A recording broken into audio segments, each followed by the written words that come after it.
Hello guys, welcome back to my YouTube channel.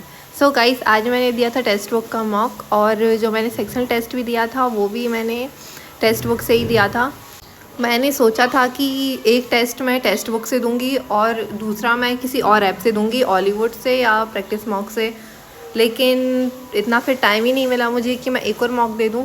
बस मैं एक ही मॉक दे पाई थी आज, और बाकी मैंने एक सेक्शनल टेस्ट दिया था। लेकिन सेक्शनल टेस्ट में जो नंबर आए थे वो बहुत बुरे आए थे, बहुत ही ज़्यादा बुरे। रीजनिंग का दिया था और उसमें मैं अटैम्प्ट भी नहीं कर पाई थी इतने, पता नहीं क्यों। वो टफ़ भी नहीं था, इजी भी नहीं था, फिर भी एक तो मैंने उसे ना फ़ोन से दिया था वो वाला टेस्ट, तो फ़ोन में स्क्रीन छोटी रहती है। अब तो मेरी आदत पड़ गई है कि लैपटॉप पे ही टेस्ट देना है मुझे, और फिर फ़ोन में देती हूँ तो ऐसा लगता है कि इसमें छोटे छोटे लिखे हैं वर्ड्स, ये दिख नहीं रहे हैं, क्लियर नहीं दिख रहा है। खुद को ही बहाने देने लगती हूँ मैं, तो उसमें नंबर कम आए और इसमें ही मैं खुद को बहाना ही दे रही थी। बट लिटरली गाइस, इसमें बहुत बुरे नंबर आए थे मेरे।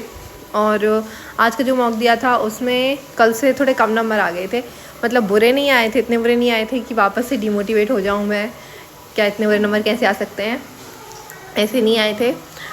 बट अच्छे नहीं आए थे, इम्प्रूवमेंट की दिखे मुझे कि कल से थोड़ा ज़्यादा इम्प्रूवमेंट हुआ है।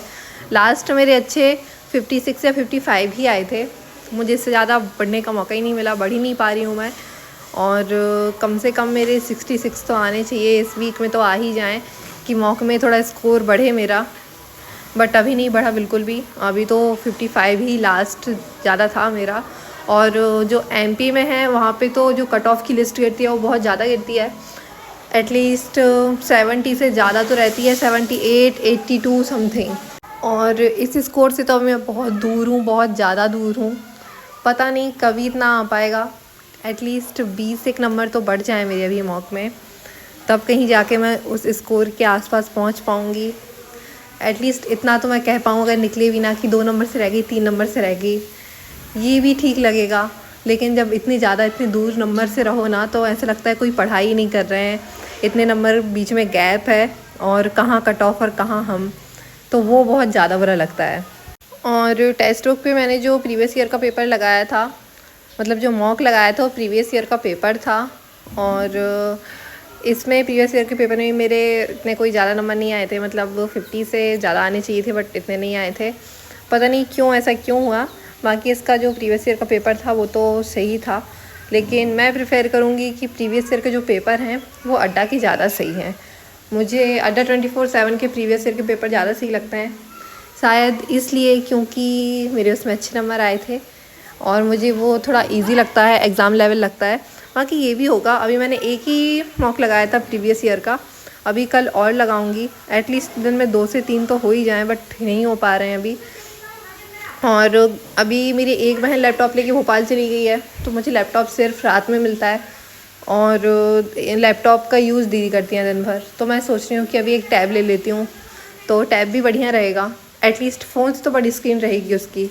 और मेरे पास आईफोन है तो उसकी स्क्रीन तो वैसे भी बहुत छोटी होती है, और बहुत से जो ऐप रहते हैं वो इसमें डाउनलोड नहीं होते हैं, जैसे कि स्मार्ट की इसमें डाउनलोड नहीं होता है, हॉलीवुड का इसमें ऑप्शन ही नहीं आता है, और प्रैक्टिस मॉक भी इसमें डाउनलोड नहीं होता है।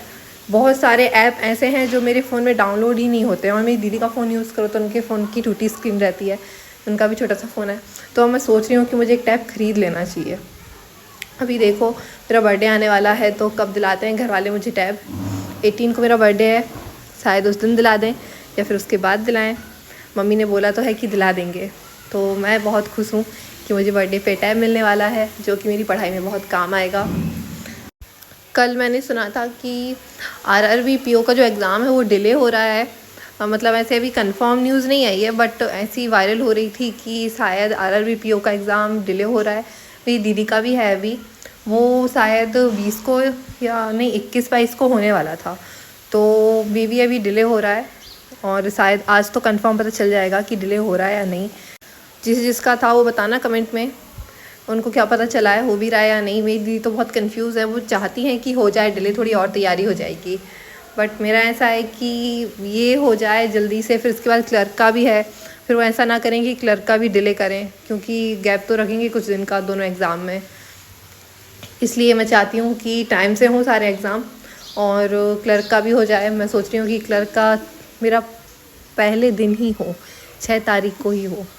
ऐसे कोई कोई लोग सोचते हैं कि जो लास्ट वाली डेट हो हमारी वो हो और जिसमें थोड़ा ज़्यादा टाइम मिल जाए, लेकिन मैं ऐसा नहीं चाहती। मैं तो चाहती हूँ कि पहले हो जाए, मैं जल्दी से फ्री हो जाऊँ, क्योंकि फिर मुझे कहीं घूमने जाना है दिसंबर में, तो मैं थोड़ी जल्दी निकल जाऊँगी। क्योंकि फिर अगर एंडिंग दिसंबर में गई तो बहुत ज़्यादा ठंड पड़ती है और मेरी ठंड से बहुत ज़्यादा दुश्मनी है। तो मैं चाहती हूँ कि मेरा एग्ज़ाम जल्दी से जल्दी हो जाए और ये एग्ज़ाम बिल्कुल भी डिले ना हो, पीओ वाला, क्योंकि अगर ये हुआ तो फिर क्लर्क का भी होगा, तो नहीं होना चाहिए। कोई भी एग्ज़ाम डिले नहीं होना चाहिए, सारे एग्ज़ाम जल्दी जल्दी होने चाहिए। और ये देखो गाइस, मेरा स्कोर इतना गंदा आया, उसके बाद ही मैं बोल रही हूँ कि डिले नहीं होना चाहिए। मेरा स्कोर आया है 45, जो कि बहुत बुरा है। मैंने 53 अटैम्प्ट किए थे और ये इतना गंदा स्कोर आ गया है मेरा। लेकिन कोई बात नहीं, मैं डिमोटिवेट नहीं हुई हूँ, इतना भी बुरा नहीं है, थोड़ा बुरा है बस, क्योंकि कोई इम्प्रूवमेंट नहीं हुआ है। फिर उसके बाद मैंने रीजनिंग का सेक्शनल मॉक लगाया था, वो लिटरली बहुत गंदा स्कोर आया उसका, बहुत ही गंदा, देखने लायक नहीं था। लेकिन कोई बात नहीं, मैं इतने गंदे अटैम्प्ट तो मॉक में भी नहीं करती हूँ जितने यहाँ पे कर पाई थी मैं। एक तो ये फ़ोन छोटा सा, दीदी बार बार मुझसे फ़ोन ले लेती हैं, मतलब लैपटॉप ले लेती हैं और फ़ोन दे देती हैं कि ले अब तू इससे पढ़ और लैपटॉप से मैं पढ़ूँगी। तो फिर मेरे को ना गुस्सा भी आती है कि अब इससे क्या, इसमें इतनी सी स्क्रीन है। तो फिर इसमें मेरा स्कोर आया था 19.5 और अटैम्प्ट किए थे मैंने 22 और 2 गलत निकल गए थे उसमें से। इतने कम अटैम्प्ट तो मैं नहीं करती हूँ मॉक में भी, पता नहीं क्यों मैंने इसमें क्यों किए। और ये टेक्स्ट बुक का था टेस्ट, और फिर मैंने जो क्लास देखी थी, मुझे सजेस्ट की थी किसी ने कि कौशिक सर की कंप्लीट अर्थमेटिक से अर्थमेटिक कर सकती हूँ मैं, उसकी क्लास मैंने आज देखी थी और सर ने बहुत अच्छा पढ़ाया है। किसी को भी अर्थमेटिक में कन्फ्यूज़न हो तो वो क्लास देख सकता है। और मैं स्टार्टिंग तो मैंने परसेंटेज से ही की, कि मैंने सोचा चलो एक एक दिन में एक एक क्लास कंप्लीट करूँगी तो 4 दिन में मेरी जो शुरू की क्लास है वो कंप्लीट हो जाएंगी। तो परसेंटेज पहले पढ़ लेती हूँ, उसके बाद बाकी का सिलेबस पढ़ लूँगी। 15 क्लासेस हैं इसमें, 15 दिन में कंप्लीट तो हो जानी चाहिए। बाकी अब देखो क्या होता है, अगर मैं टाइम पे कंसिस्टेंसी से पढ़ती रही तो हो जाएंगी 1 तारीख तक, बाकी देखते हैं अब। और फिर इसकी देख रही थी मैं अल्फ़ा न्यूमेरिक सीरीज़ की, क्योंकि मैंने बताया था कि इसमें थोड़ा कन्फ्यूज़न है मुझे, कभी कभी मुझे ये छोड़ना पड़ता है ये सीरीज़, क्योंकि कंफ्यूज हो जाती हूँ मैं क्या क्या लिखा है क्या क्या नहीं। तो अभी ये क्लास देख रही थी मैं, बाकी ये वाली तो मुझसे बन जाती हैं, फिर भी मैं सारी क्लास पूरी देख रही हूँ सीक्वेंस से, कि इसके बाद ये वाली क्लास, इसके बाद ये वाली क्लास, और जो कन्फ्यूज़न है वो बाद में देखूँगी, जो सीक्वेंस में आएगी उसमें सारी एक बार रिवीजन हो जाए पूरा तो ठीक रहेगा। और बाकी सब बताना कि मॉक में कैसे क्या नंबर आ रहे हैं सबके। मैं सबके अच्छे नंबर देख के डिमोटिवेट नहीं होंगी और मोटिवेट होंगी। बाय।